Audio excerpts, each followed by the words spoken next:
안녕하세요, 앤디입니다. 오늘은 파이널 컷에서 미디어 가져오기, 즉 임포트에 대해서 함께 알아보려고 하는데요. 오늘 내용을 100% 이해하시기 위해서는 파이널 컷의 보관함의 특징을 잘 아셔야 하는데요. 혹시 보관함이 무엇인지 잘 모르시겠는 분은 이 우측 상단에 이 강의 링크를 보고 오시거나 아니면 먼저 이 영상을 보신 후에 이해가 좀 부족하다 하시는 분들은 영상 끝에 최종 화면에 보관함 강의 링크를 걸어둘 테니까 그거를 보시면 될 것 같습니다. 편집에 사용할 미디어 소스들을 파이널 컷에 가져올 때는 두 가지 방식과 두 가지 방법이 있습니다.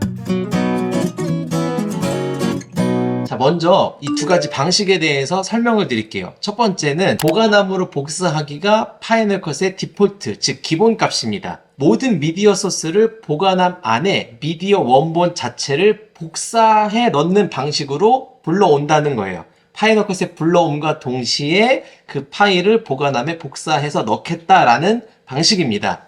이 방식의 장점은 보관함 안에 모든 미디어와 렌더 파일, 작업 과정이 다 모여 있기 때문에 프로그램이 매우 안정적으로 구동될 수 있다는 것과, 만약에 보관함 파일을 이 SSD에 저장한다면 이 SSD를 어떤 맥에 연결하든 편집 작업을 예전에 하던 그 작업 그대로 이어서 할 수 있다는 점, 이 점이 굉장히 장점이죠. 그리고 또 하나, 보관함을 만약에 다른 사람에게 공유해서 협업을 한다든지 분업을 한다든지 할 때 공유하기가 굉장히 쉽다라는 것이 장점입니다. 하지만 모든 파일을 보관함 안에 넣어서 저장하기 때문에 이 보관함 용량이 커질 수 있다는 점, 단점입니다. 자, 두 번째 방식은 파일 제자리에 두기 방식입니다. 파이널 컷을 제외한 거의 대부분의 영상 편집 프로그램이 이 방식을 채택하는 걸로 알고 있는데, 원본 파일이 컴퓨터 혹은 저장 장치 어딘가에 위치하고 있고, 그 파일은 그대로 둔 채 편집 작업을 할 수 있는 일종의 링크 파일만 만드는 방식입니다.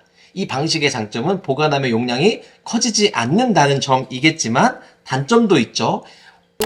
유실된 파일이라고 적힌 이 빨간색, 보신 적 있으시죠? 가져온 파일의 위치를 바꾸거나 혹은 그 파일의 이름이 변경되거나 할 경우에 이렇게 뜨고요. 물론 다시 연결해 줄 수는 있습니다만, 혹이나 그 파일 자체, 원본 파일 자체가 삭제됐거나 내가 찾지 못하게 된다면 그럼 더 이상 작업을 진행할 수 없게 되겠죠. 그리고 다른 작업자와 협업을 하기 위해서 보관함을 공유하거나 다른 컴퓨터로 보관함을 옮겨서 작업을 할 때도 원본 파일이 보관함 안에 없으니까 협업이나 분업이나 다른 컴퓨터에 이동하는, 그렇게 하기는 불가능한 거죠. 자, 이 두 가지 방식의 장단점을 감안해서 상황에 맞게 임포트 방식, 즉 가져오기 방식을 여러분들이 선택하시면 되겠습니다. 저는 대체로 거의 모든 파일을 보관함에 복사하기 방식으로 하고 있고요.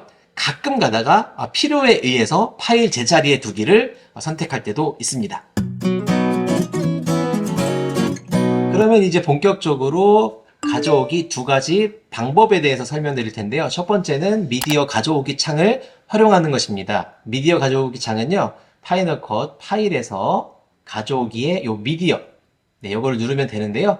직접 누르거나 아니면 여기 커맨드 I라고 하는 단축키를 누르셔도 됩니다. 직접 누르거나 아니면 커맨드 I로 이렇게 단축키를 활용하실 수도 있고요. 이 미디어 가져오기 창을 간단하게 설명드리면, 여기에서 외부 장치들, 여기 외부 기기들, 그 다음에 내 컴퓨터 안에 있는 자리들 여기 즐겨찾기 해놓을 수도 있습니다. 그 다음에 저는 언타이틀이라고 이름이 설정되지 않은 이 SD 카드에서 가져오긴 할 건데, 아까 녹화했던 이 파일을 가져오려고 합니다. 자, 여기서 파형이 보이고 있는데 여기서 파형을 안 보이게 할 수도 있고, 브라우저에서와 같이 이렇게 크기를 조절하실 수도 있고, 그 다음에 요거를 눌러서 목록 보기 혹은 이렇게 썸네일 보기 하실 수도 있습니다. 요거를 가져올 건데, 자, 여기서 기존 이벤트의 추가, 내 보관함에 있는 어느 이벤트에 넣을 거냐, 여기서 선택할 수가 있고요. 새로운 이벤트를 만들면서 추가하고 싶을 때 여기서 하실 수 있고, 아까 이야기했던 두 가지 방식을 여기서 선택할 수가 있는데, 지금 파일 제자리에 두기가 선택이 안 돼요. 왜냐면 SD 카드이기 때문에 그렇습니다. 자, 여기 키워드라는 곳에서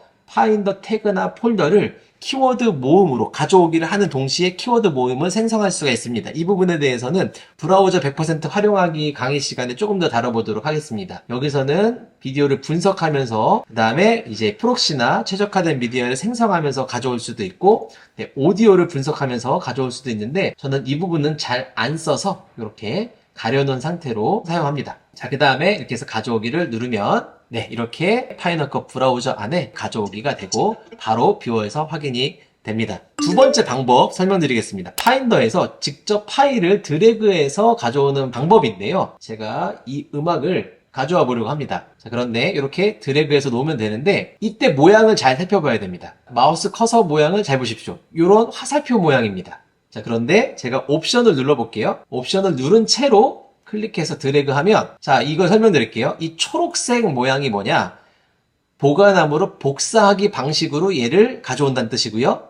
이 화살표 모양이 파일 제자리에 두기 방식으로 가져오기입니다. 그러니까 이렇게 지금 드래그해서 가져오기를 할 때에도 두 가지 방식을 선택할 수 있다는 거죠. 그래서 두 가지 방법에서 두 가지 방식을 다 선택할 수 있습니다. 이해되시죠? 미디어 가져오기 창에서 이렇게 선택이 되어 있을 때는 옵션을 누르지 않을 때 요게 선택이 되고, 이렇게 선택이 된 상황에서는 네, 옵션을 누르지 않을 때 네, 보관함으로 복사 방식이 되는 겁니다. 자, 오늘 내용은 여기까지입니다. 네, 새로운 내용 배우시느라고 수고 많으셨고요. 파이널 컷 기초 강좌 다음 편은 예고해드렸던 대로 브라우저 100% 활용하기입니다. 끝까지 봐주셔서 감사합니다.